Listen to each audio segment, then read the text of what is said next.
I find it here you can be as spontaneous as possible, which it's not the case in Japanese society.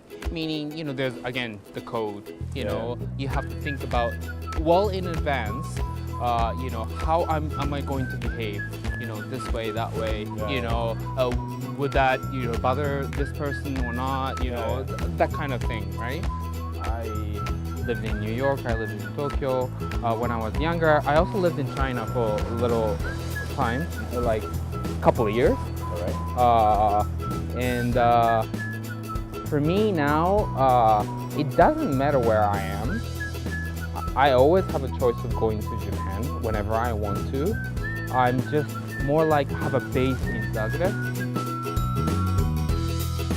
Završili smo u 11 sa japanskim ambasadorom KGM.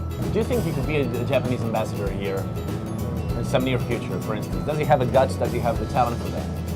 You mean? Yeah. Well, theoretically, everything is possible. But practically? Practically, few very small chances. but you know, everything is possible.